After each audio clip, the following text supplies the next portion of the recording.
नहीं सर, धर्म के नाम पे होना ही नहीं चाहिए। धर्म के आधार पर क्या आरक्षण होना चाहिए? नहीं होना चाहिए। आर्थिक परिस्थिति के हिसाब से आरक्षण होना चाहिए। आप क्या बोल रहे हैं? देखो, मराठा आरक्षण के लिए उन्होंने पहला बात किया था, मराठा आरक्षण के लिए वाशी में सर्कुलर भी निकाला था। अच्छा। बाद में सर्कुलर नहीं निकला है। अभी तक मराठा आरक्षण की मांग थी, वो पूरी बीजेपी कह रही है, खुद प्रधानमंत्री कह रहे हैं कि धर्म के आधार पर आरक्षण नहीं लेने दूंगा।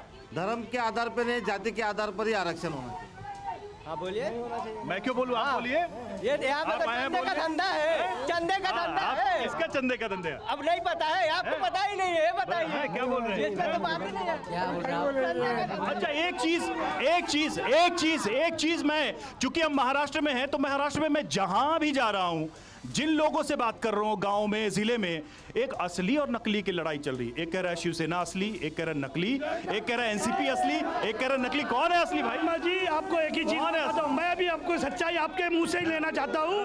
एक मिनट, है ना, सच्चाई आपके मुंह से लेना चाहता हूँ। मुझे कौन है असली, ये बताइए। अभी असली की बात तो बता रहा हूँ मैं। हाँ। शर्मा जी, कभी आप जो कंपनी में आप मिश्रा काम जी। करते हैं, मिश्रा जी, हाँ। आपके कितने बच्चे हैं?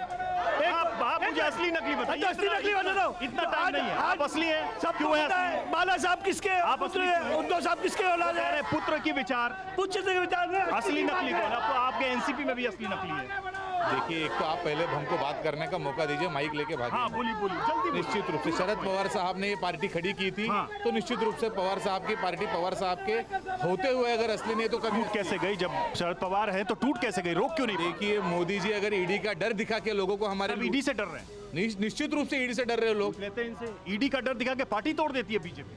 देखिए, कानूनन लड़ाई लड़ने के बाद सुप्रीम कोर्ट में दोनों पार्टियां गई थी और वो इनकी भी गई थी। उस वक्त सुप्रीम कोर्ट ने और इलेक्शन कमीशन ने जो आदेश दिए, सारी कानूनन लड़ाई लड़ने के बाद वो हमारी शिवसेना को असली शिवसेना करके उनको नाम बहाल किया और धनुष्यबाण निशानी बहाल की, तो हम असली है। दूसरी बात, ईडी का डर हमें दिखाने। फिर महाराष्ट्र में ये बहस क्यों है? देखिए, जब अदालत से मामला आम जनता को कोई बात मालूम नहीं है। आप देख रहे हैं यहाँ पर जो भोली भाली जनता लाई गई है, उनको कुछ बातें मालूम नहीं है। ईडी, जो आदमी भ्रष्टाचार करता है उसको ईडी उसका अपने राय। लोग हैं, जरा उनके तर्क सुन लेते हैं। असली नकली का चल रहा है, कौन है असली? असली है हमारे शिंदे। क्यों? उनके पास सब कुछ है। क्यों? शिंदे साहब के पास बाला साहब का वजूद है, शिंदे साहब के पास बाला साहब के विचार है। शिंदे साहब के साथ हम आम जनता भी उनके साथ है, पूरा महाराष्ट्र उनके साथ खड़ा है। सारे आमदार खासदार यहाँ पे है। असली बाला साहब ठाकरे असली कौन है बताइए मुझे। बाला साहब ठाकरे के विचारधारा पे चलने वाले जहाँ पे आचार विचार बाला साहब के जहाँ पर है, वही असली शिवसेना। जहाँ पे विचार वही असली। जहाँ पे विचार वही असली, बराबर। आज के महाराष्ट्र के सीएम परिवार नहीं विचार। लीजिए, पूरा सुनना है तो बोलता हूँ, नहीं तो आप चले जाइए। बोलिए, सुन लो। महाराष्ट्र के सीएम 1.5 साल पहले एकनाथ शिंदे जी थाना के अंदर माननीय उद्धव बाळासाहेब ठाकरे के पास में जाके रोते हुए कहते कि साहब, माझी चूक झाली, मला माफ करा, मी माझा राजीनामा देतोय। अच्छा। वो जाके आज महाराष्ट्र का सीएम। शिंदे जी तो ऐसा नहीं कह रहे, लेकिन शिंदे जी तो कह रहे कि मैं 5 बार गया था उद्धव ठाकरे के पास कि गठबंधन बचाइए बीजेपी के साथ। देखो, इन्होंने गठबंधन बचाने की कोशिश जनता ने की। बीजेपी गठबंधन के साथ इन्होंने अपना खुद का गठबंधन, खुद के बिल्डर बचाने की कोशिश की, इसके लिए इन्होंने ट्रांसफर किया। ये ईडी की है। कौन है असली नकली?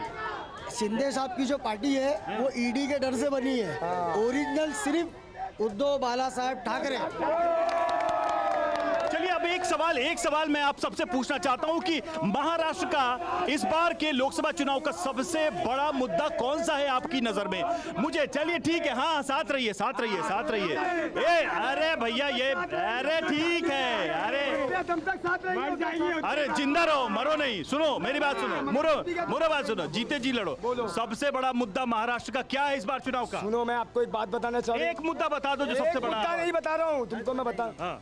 सब करो आप, जितना जिसको जैसा मचाना मचा, बाकी आवाम के साथ में धोखा मत करो, क्योंकि हम लोग। सबसे बड़ा मुद्दा क्या है? अब की बार तड़ी पार। सबसे बड़ा मुद्दा क्या है? सबसे बड़ा महाराष्ट्र का चुनाव हो रहा है ना, महंगाई का सबसे बड़ा मुद्दा है। महंगाई का सबसे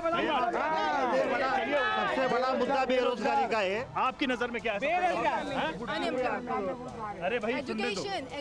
एजुकेशन, शिक्षा। महाराष्ट्र में तो शिक्षा अच्छी थी, अभी खराब हो गई क्या? आपने देखा नहीं, पिछली बार पेपर लीक हुए। शिक्षा मुद्दा, आप लोग बताइए सबसे बड़ा मुद्दा आपकी नजर में क्या है? एक मुद्दा जो आपकी नजर में बड़ा हो इस बार लोकसभा में।